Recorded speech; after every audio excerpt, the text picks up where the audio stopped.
Straight of Gibraltar, जिसको ancient Greeks और Romans pillars of Hercules के नाम से पहचानते थे, ये एक तंग चैनल है जो अटलांटिक ओशन को मेडिटेरेनियन सी के साथ जोड़ता है।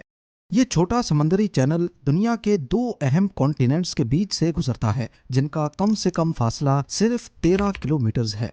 इस पॉइंट पे अफ्रीका और यूरोप इतने करीब हो जाते हैं कि एक तरफ खड़े होकर देखा जाए तो दूसरा कॉन्टिनेंट आसानी से देखा जा सकता है, लेकिन अभी तक इनको आपस में जोड़ने के लिए कोई ब्रिज नहीं बनाया गया। दोनों कॉन्टिनेंट्स को आपस में जमीनी रास्ते से जोड़ने के लिए पिछली कई दहाइयों से बेशुमार प्रपोजल्स दिए जा चुके हैं। ये रास्ता काफी इम्पोर्टेंट है क्योंकि ये यूरोपियन यूनियन की 45 करोड़ और अफ्रीका की 150 करोड़ की आबादी को आपस में जोड़ने के काम आ सकता है। इसका दोनों कॉन्टिनेंट्स की इकोनॉमी पर बहुत बड़ा असर पड़ेगा। ट्रेड बढ़ सकेगी, ट्रांसपोर्टेशन बेहतर होगी और टूरिज्म भी काफी हद तक बढ़ जाएगा। पर सवाल यह है कि जब इतने ज्यादा फायदे भी हैं तो फिर अभी तक स्ट्रेट ऑफ जिब्राल्टर पर कोई ब्रिज क्यों नहीं बनाया गया। जेम टीवी की वीडियोस में एक बार फिर से खुशामदीद। नाजरीन, स्ट्रेट ऑफ जिब्राल्टर दो अहम वाटर बॉडीज को आपस में जोड़ता है, अटलांटिक ओशन और मेडिटेरेनियन सी। ये स्ट्रेट करीब 57 किलोमीटर लंबा, जबकि स्पेन के टरीफा और मोरक्को के सेरीज पॉइंट से इसकी चौड़ाई सिर्फ 8 मील या फिर 13 किलोमीटर है। और गहराई की बात की जाए तो पूरे स्ट्रेट की एवरेज डेप्थ करीब 1200 फीट या फिर 365 मीटर्स है। ये स्ट्रेट देखने में जितना छोटा लगता है उतना ही इसकी अहमियत बहुत ज्यादा है, क्योंकि ये मेडिटेरेनियन और अटलांटिक ओशन के बीच एक कुदरती रास्ता है। इसके बरक्स सुइस कैनाल को देखा जाए तो ये मैन मेड कैनाल रेड सी और मेडिटेरेनियन के बीच शिप्स के लिए एक रास्ता फराहम करता है। सुइस कैनाल की विड्थ बहुत कम है, जिसमें फुल साइज के बहरी जहाज़ों के फंसने का खतरा हमेशा मंडरा रहा होता है। स्ट्रेट ऑफ जिब्राल्टर बड़ी साइज की कार्गो शिप्स के लिए एक खुला रास्ता फराहम करता है, जिसकी वजह से यहाँ से गुजरने वाली शिप्स की तादाद भी काफ़ी ज़्यादा है। सुइस कैनाल से हर साल 20,000 शिप्स गुजरती हैं, पनामा कैनाल से 14,000 और स्ट्रेट ऑफ जिब्राल्टर से हैरत अंगेज तौर पे सालाना 1 लाख से ज़्यादा शिप्स गुजरती हैं। बहुत सारी कार्गो वेसल्स वेस्टर्न हेमिस्फेयर से कीमती सामान मिडिल ईस्ट, अफ्रीका और यूरोप तक लाती हैं, जबकि कुछ सुइस कैनाल को क्रॉस करके एशिया और चाइना तक भी जाती हैं।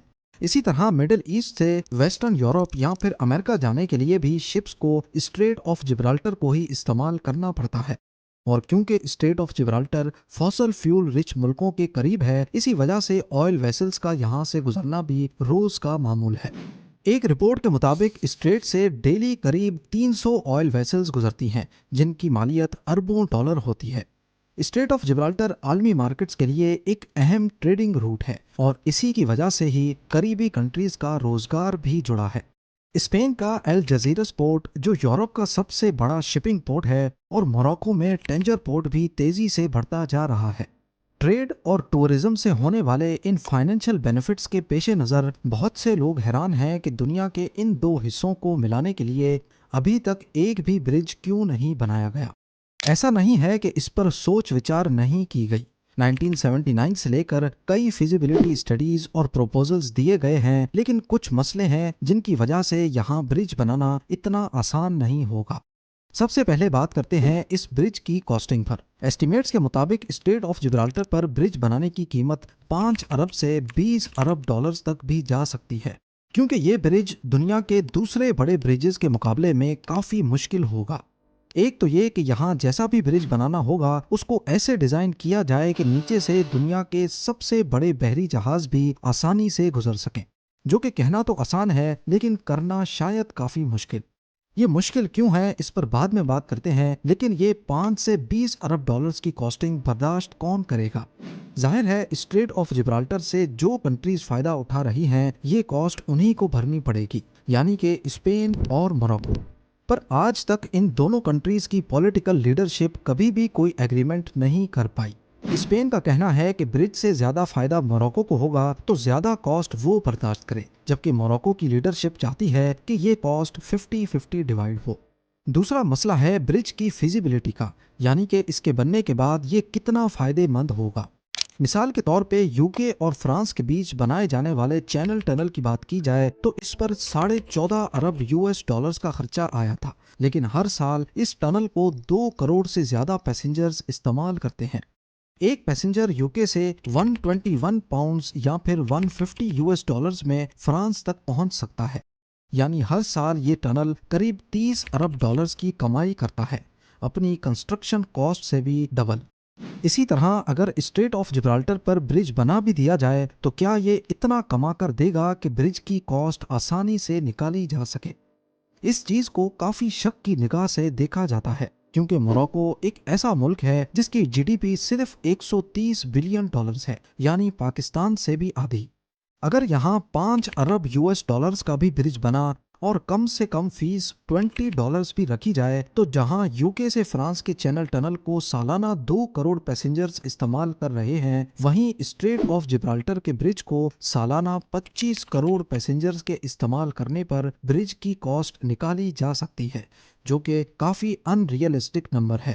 اگلا مسئلہ ہے برج کی کنسٹرکشن کا۔